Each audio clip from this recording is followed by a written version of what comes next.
Week 9 is in the books, and when we turn the page to Week 10, at least the Saturday of Week 10, we will be in the month of November. This season has flown by like every season does, but a lot has happened this season. It's gone by pretty quickly, but a lot has happened already, and it's going to be even more exciting, of course, with the 12-team playoff, more postseason games, and more regular season games that matter here down the stretch. You know, a couple of 10-2 teams going at it. Last year with a 14 playoff, that game wouldn't really matter, at least in terms of the playoff picture, more than likely. But this year, that will be a huge game. So it's gonna be an exciting finish of the season. But we're gonna talk about Week 9 here and my takeaways from what was an exciting weekend. It was maybe not the best weekend of the season, but we saw some good games and saw some more comebacks. It seems like there's been a lot of comebacks this year. I don't know if you guys have noticed that. It seems like we've seen a lot of comebacks this season. Let's get into it here. We will start with number 1. The SEC race is far from settled, and we saw Texas A&M take down LSU. And my initial thoughts on the SEC going into this weekend were that whoever wins this game, Texas A&M LSU, is probably going to be in the driver's, or they are in the driver's seat because they're the only undefeated team in conference play. So you kind of put that team in the championship game, and then it kind of feels like Georgia is going to be that other team. But I'll tell you what, the SEC, we've seen some surprises already, and I think we might still see some more. I think we're going to see some more upsets. And the thing about this conference this year is there really are no bad teams. Other than maybe Mississippi State, there are no bad teams. You look at Florida. This team started horribly. Their record maybe isn't great right now. This is a good Florida team, and they've been getting better. Look at Auburn and how many games that they've blown. Look at Oklahoma with Jackson Arnold back at quarterback. They put up a decent fight against Ole Miss. I mean, you see all these teams that you kind of look at the schedule and you think, they're going to win that game. That may not be the case. Texas A&M still has to play at South Carolina. They still have to play at Auburn. They still have to play Texas. I don't know that Texas A&M is in, but boy, did they look good against LSU when Marcel Reed came into that game. Completely turned this game around. Felt like LSU was the better team up until that point, but momentum is such a real thing in college football. Like if this game was at LSU doesn't lose this game. But with the game being in College Station, the crowd getting into it, the momentum, all of that, just a crazy turnaround in that game. So you look at Texas A&M again. Talked about some of their games. LSU only has one loss, and they could win out. They've got Alabama at home, but they've got some tough games as well. You look at Georgia; they still got to play Tennessee. That's probably going to be their biggest test remaining on the schedule. But even Florida this weekend, again, Florida is no pushover. This is a Florida team that started a little bit slow, but they've proven that they're a quality team. Had a chance to beat Tennessee. They beat Kentucky. This is a definitely going to be an interesting race down the stretch. Texas, where do they stand? They've got Arkansas on the road. They've got, of course, the Texas A&M game on the road. They're going to have some tough games down the stretch. So we could see like a 3 or 4 way tie. We could see a 5-way tie possibly for second place. I mean, this could get really crazy in the SEC. A lot of teams still alive. But I do have to go back to Texas A&M and Georgia. Those teams are in the driver's seat, in my opinion, if we don't see any upsets, but we probably will because we've already seen them. So that's my big takeaway in the SEC is that you buckle up because November is going to be fun. Number 2, Oregon. They look like the best team in the country. I think that's pretty clear with what they did to Illinois this past weekend.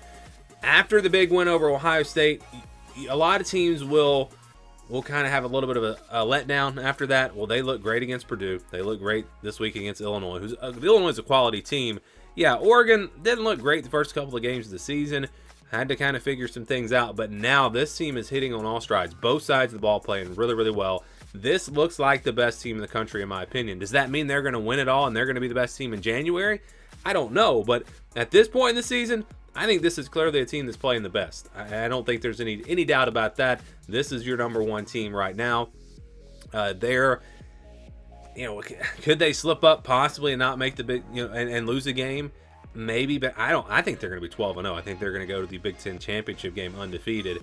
When you look at the rest of their schedule, there are some games where they might could trip up. But even if they lose a game, they still might or probably will get in. The Big Ten is also very interesting. We could talk about that race. Oregon is sitting there. Ohio State, they have the one loss, but they play Penn State and Indiana, and if they win those two games, they're going to be in. What happens if they win one and lose the other? Then probably the team they lose to is going to go in, right? So if Penn State beats Ohio State, Penn State should be there. If Ohio State beats Indiana, what if Ohio State loses to Penn State or beats Penn State but loses to Indiana? Then Indiana could be there. So it's a really intriguing 4-team race there in the Big Ten. Yeah, these conference races, when you get rid of divisions, boy, does it make things more interesting. I love it. I love it. So yeah, should have done that a long time ago. Divisions, no good. We don't need divisions in these conferences. I definitely have that side of the argument on that one. So let's go number 3. The Big 12, they could get 2 teams in the playoff. It's starting to look more and more likely. BYU just keeps passing the test each week. Every time you think BYU, oh, this could be a tricky one, they could lose this one, it could be an upset, they just take care of business. They beat UCF this past weekend. Iowa State didn't play, I don't think, unless I just somehow missed their game. But yeah, you got Iowa State and BYU are undefeated. And then you've got Kansas State. They've only got 1 loss, but you've got some other 2-loss teams that are still alive in the conference race. And when I say 2 losses, I'm talking about 2 conference losses. So like a Colorado, they've got 2 conference losses. If they win out and things go their way, if things break their way, Colorado could find themselves at the Big 12 championship. They win it. I mean, there are a lot of different scenarios that could play out here. What I'm looking at is, again, Kansas State possibly winning out, or Kansas State getting to the Big 12 championship with, let's say, a 3-way tie, or let's say that BYU goes undefeated. Iowa State loses a game. Kansas State and Iowa State, they both have 1 loss, and then one of them goes to the Big 12 championship. The other team doesn't. So you'll have an 11-1 team that didn't go to the conference championship. How do you keep them out of the playoff? You've got BYU, who would have been 12-0. Let's say they lose in the Big 12 championship. I mean, I'm saying could get 2 teams in. They could get 3 in, but it's going to be crazy if this happens, because how do you leave out, let's say, a 10-2 SEC team?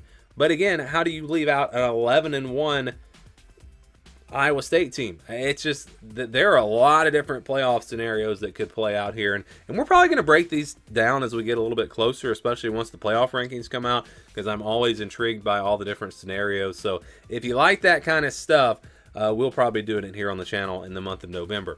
All right, let's go to number 4.